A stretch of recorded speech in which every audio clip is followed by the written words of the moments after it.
We're going to now shift to a community transformation, a story of powerful transformation within a community due to community trauma.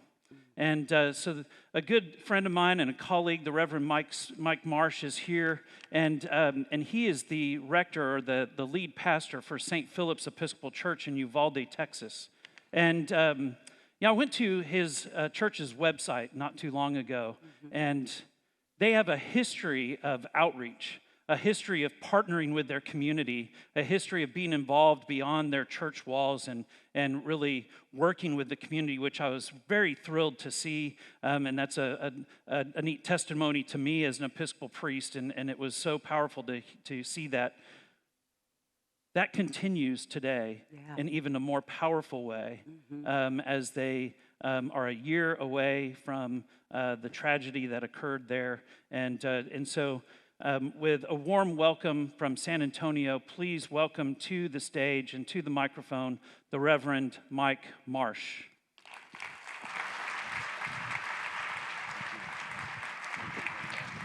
Thank you. Good morning. Thank you for being here. I'm grateful for your time and your presence and to listen to our story.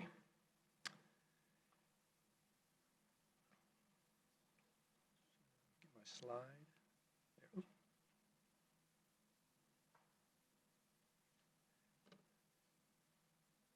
So about a year ago, on May 24th, 2022, I was driving home from San Antonio to Uvalde. I'd had an early morning appointment here.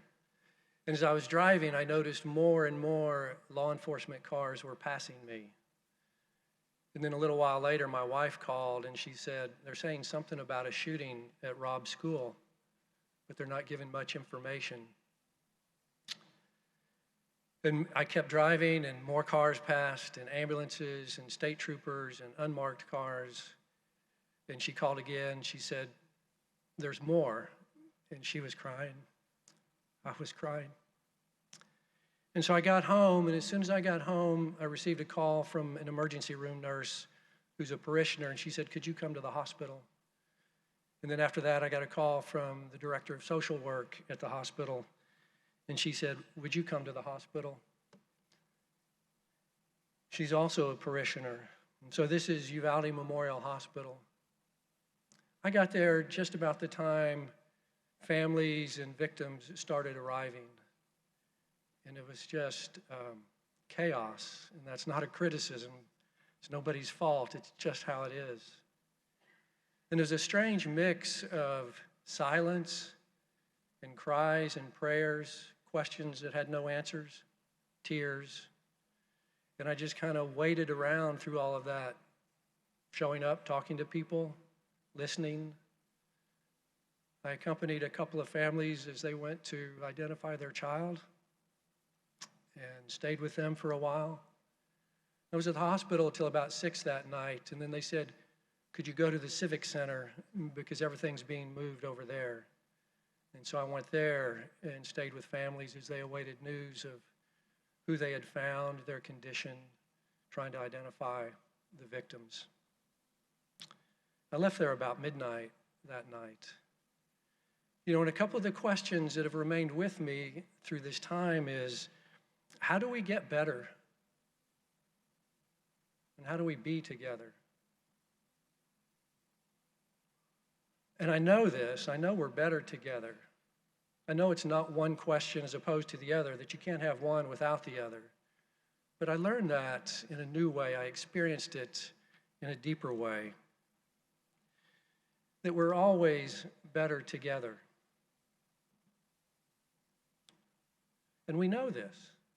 I think we know it instinctively. It's why we show up when there's been a loss or a tragedy, whether it's with a family or a community. We just show up and try to do things. And mostly what we can do is be there, be present.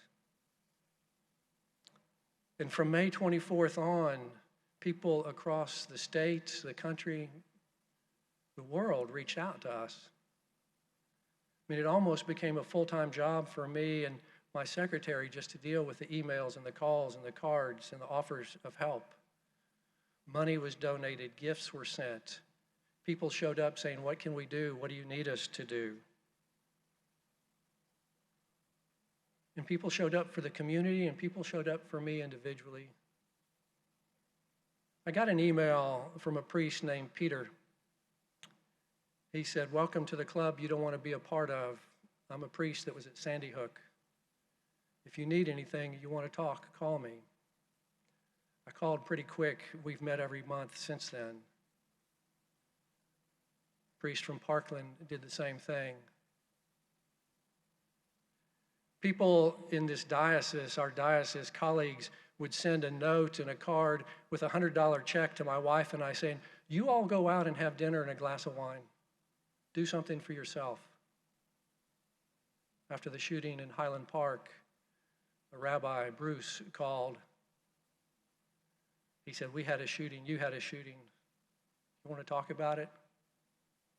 And we've met every month since then. That we're always better together, but being together is really difficult sometimes. It's some of the hardest work we do because it means we've got to be vulnerable and honest with what happened, with how we feel, with what we need as individuals, as a community. And it's just such hard work. One of the mothers of a child who died has continually said, "I won't go to counseling. I don't want them to tell me that I'm broken. I don't want them to tell me what has happened." And I know how she feels. Our son died about 14 years ago. And sometimes you just want to crawl away and hide. But we're better together. And being together means we've got to share our grief and our anger and our division. Because that's kind of where Uvalde is these days. There's still so much grief, so much anger and division. And you would think these kind of things bring us together, and they often do until they don't. Right? We come together until we can't be together. And then we struggle with what to do, how to make space for ourselves, for others, to make space with people who have a different experience or a different perspective or a different need. Because there's not just one need in Uvalde. The town needs things. The families whose child died need things. The families whose children were injured need things. Teachers and staff need something. We're all in need, and it's not always the same thing that's needed. And it takes time. And that's the thing that strikes me, is this is going to take so long. This is going to be years or generations in the making. And one of the questions that comes up for me as we talk about being together is who gets included in that and who gets excluded? This is St. Philip's Episcopal Church right after the shooting. We lit candles for those who died. We rang the bell for each one, and we prayed for them by name. And when you think about the victims, mostly you hear the number 21. But 22 were killed that day. And I don't think we can be together if we leave someone out. So we lit 22 candles for the victims and the individual who did the shooting. We rang the bell 22 times for 22 days for each victim and the individual who did the shooting. When we prayed for them, we named 22 people. And some people really appreciated that and understood, and others couldn't make sense of it. And some were just angry about it. And that's all grief. We experience this in such different ways. 22 people were killed that day, but a whole town died. And so now we're figuring out how do we deal with that? What does taking the pieces and putting them back together look like? And how do we do that in a new way so that we don't just get through this and nothing changes? Because the tragedy revealed certain consequences that were unique and directly from the tragedy, but it also revealed issues and problems that were already present. Racism and bullying, gun violence, support for families, opportunities for children to have events and structure in town. And so my hope is that as we move through this, we don't just get through it and nothing changes, that something has to change. And so I think about this being together. My image for that is a spider web. That being together is both individual and communal. That the web holds individuals and creates connections. And that if you were to take any piece of that web and pull on it, the entire web would feel it, would be affected. That better together means bringing our resources, our needs, and connecting with one another. And we tend to do that well, pretty well, after tragedies. But what if we started doing that better before the tragedies? What if we worked on being better together now? And in what ways, I wonder, would that decrease the frequency of these kind of tragedies? Decrease their impact? Probably won't eliminate them, but it might make a difference. Because I wonder how Salvador was left out before this, and what effect that might have had on him. The hurt, the anger, the fear that brought this. And that's not to excuse or justify or condone what he did. It's just to raise the question that if we really are better together, it's got to be for everyone, everywhere, all the time. But I want to be clear about the spider web. Spider web can't be just a noun. We've got to make it a verb. We've got to be spider webbing. Being together isn't a goal that we accomplish and say we did it. It's an ongoing practice. It's an action. It's a process. That we're spider webbing all the time, I hope. We're bettering, togethering all the time. And so one of the ways that has happened in Uvalde is with the Children's Bereavement Center of South Texas. Shortly after the shooting, I was talking with my therapist. She has some pretty good job security. And I said, we've got to do something. I don't know what to do. And she said, call the Children's Bereavement Center. She said, they're good. They have a credible history. They know what they're doing. And they'd already shown up in town. And then a few days after my talk with the therapist, a parishioner called me who's an attorney in town. He said, hey, Mike, I've got some people here from the Children's Bereavement Center. They're wondering if there's any space around that they can start setting up some counseling. And I said, yeah, I think we can do something. And so we began to partner with them. We spiderwebbed with the Children's Bereavement Center. And I want to tell you about that story, but before I do, I want to say this, that there's been so many people that have talked to us and come to us with help and questions and ideas. And there's a small group of social workers out of Austin they said, we're so impressed that the church would partner with mental health facility, with a bereavement center. And I said, well, how could we not? And they said, well, that doesn't happen often. And I said, but mental health is a part of being human, and being human matters to God. And mental health and mental healing are ways in which God shows up in our life. So for me, it was a pretty easy question to say yes. And so we began with a classroom. It was a classroom that was kind of empty. And they said, we need a place to meet with people and to do counseling. And so this is what that classroom looks like today. It's in the church building. What you see there is a mural. It's actually 5 panels. The parishioner has an art center in town, and she and 4 other artists painted the panels. It's Memorial Park in Uvalde.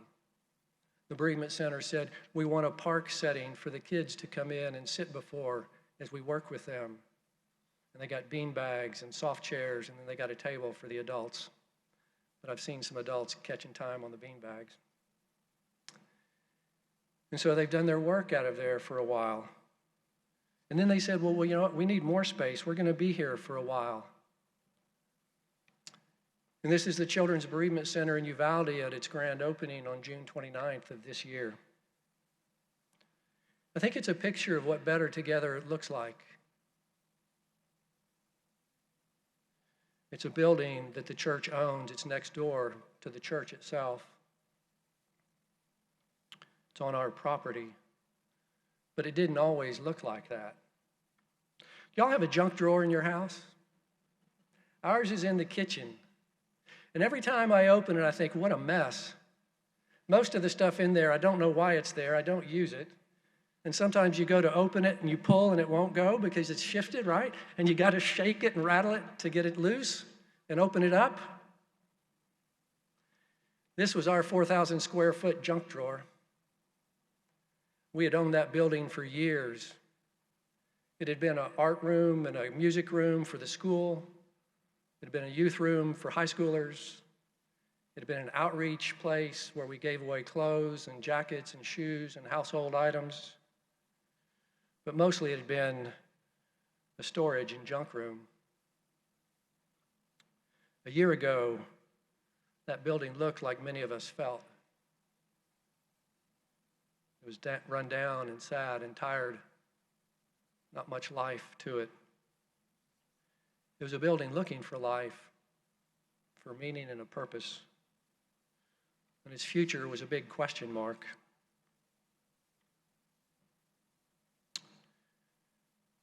But today it's beautiful and vibrant. It's colorful.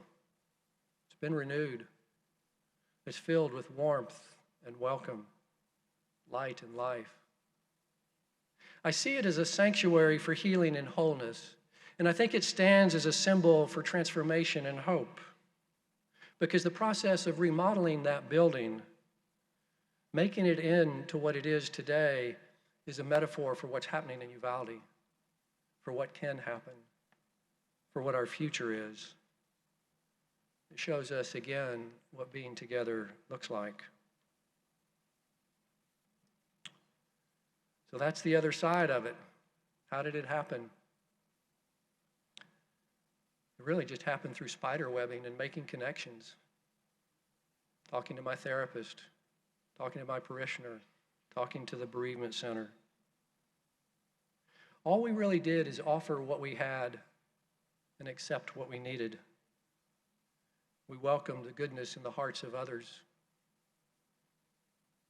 and opened the goodness in our hearts to them. We started saying yes.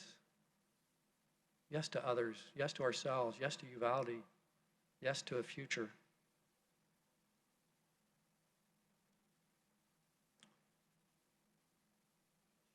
Transformation and change. And it began with the Children's Bereavement Center coming to us and welcoming our pain and our loss. They didn't run from it, they didn't hide it, they didn't gloss over it. They named it. They held it for us. And they offered a vision for what life and hope and healing might be when we didn't have one for ourselves. And on June 29th of this year, the building opened. We had a dedication and a blessing and a ribbon cutting. And it may have been the first day since the shooting that I felt hope rise in me. I know my tears that day were about hope and wholeness, possibilities. I hadn't had those kind of tears in a long time. And so there's our before and after.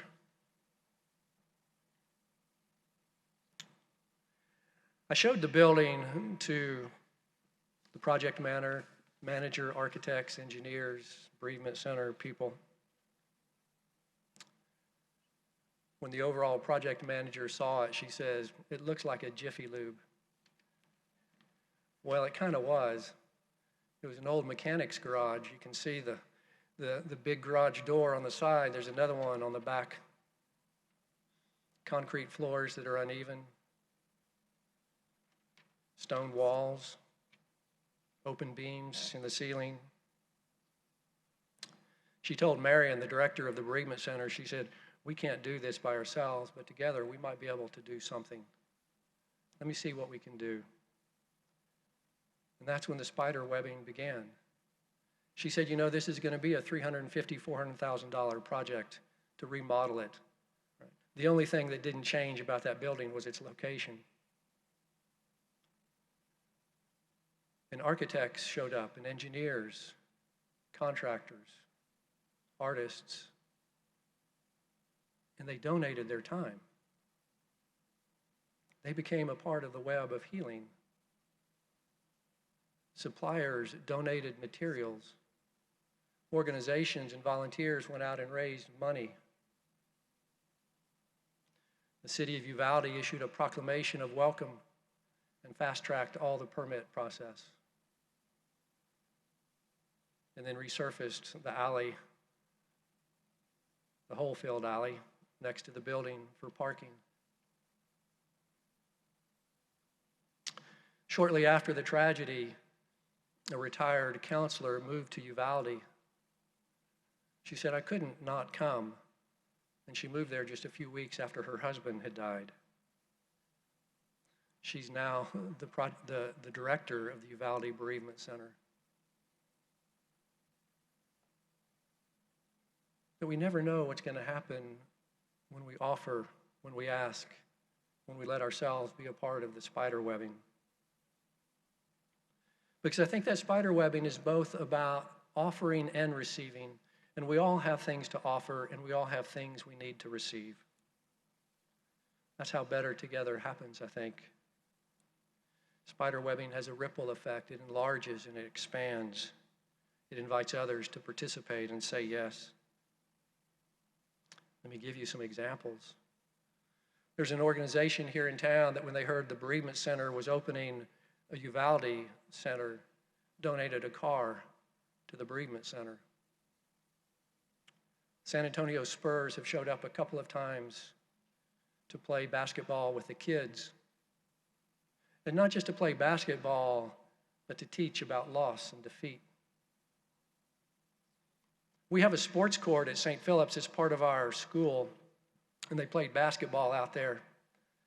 And after they played basketball, they said, "We don't mean this as a criticism, but it kind of needs some work." I said, "Yeah, I know. We've got a long list of things we want to do." And they said, "Why don't you give us your list? Let's see if we can help you with it." The bereavement center made connections with other organizations who came to town and said, "We want to explore the possibilities of creating jobs because it's one of our issues in town. We want to explore the possibility of providing job training." And there were so many individuals that I contacted, and they always said yes. Books that I had read by people who are writing about nonviolence and gun violence and how to move through this. They had no idea who I was. So I sent an email, and in the subject line I said, "Episcopal priest in Uvalde needs help." And they always said yes. They either emailed or called that day. And they continue to be involved, offering guidance and suggestions, support for me.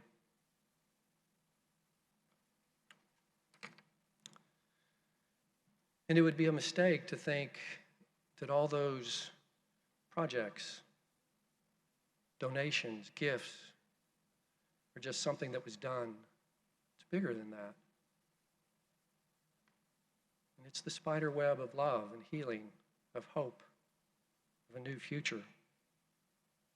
So on Thursday, June 29th of this year, 13 children who had been directly involved, directly affected by the shooting, stood next to the bereavement center. And they held a blue ribbon with butterflies in one hand and a pair of scissors in the other hand. A few weeks earlier, those children had been at a week-long grief camp the bereavement center put on. They held it at St. Philip's because their building wasn't done yet. Early Monday morning, I saw those kids come in, but the strange thing is, I didn't hear them. They didn't say a word. They were reserved and quiet and uncertain. They didn't look at me. They just walked down the hall, went where they were told to go. Monday afternoon, I didn't see them leave, but I heard them because I heard footsteps running down the hallway, and I heard a kid laughing and talking and screaming and playing. And I smiled, thinking to myself that life had gotten just a bit larger for them, for Uvalde, for me.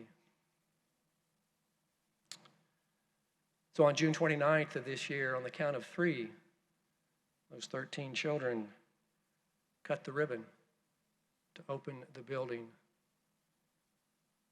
to open the bereavement center in Uvalde. And I cried again, knowing that they hadn't just cut a ribbon to open a building, they had cut a ribbon to open our future. They had cut the ribbon to open their future, my future, Uvalde's future. They cut the ribbon to welcome that day when we will discover that life has somehow gotten larger than our hurts and our losses. And I don't know when or how that will come, but I believe it will. I have to believe it will. And that's the hope of spider webbing.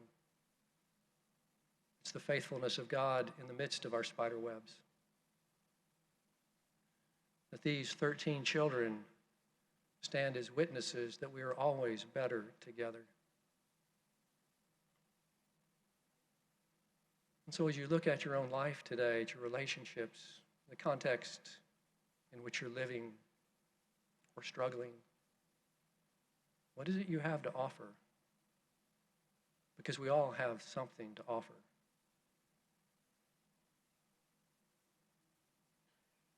And what is it that you need? Because we all need something. And none of us get through this by ourselves. So what might spider webbing look like in your life today? What are the connections you could make? How might you commit yourself to that day when life will become larger than your hurts and your losses?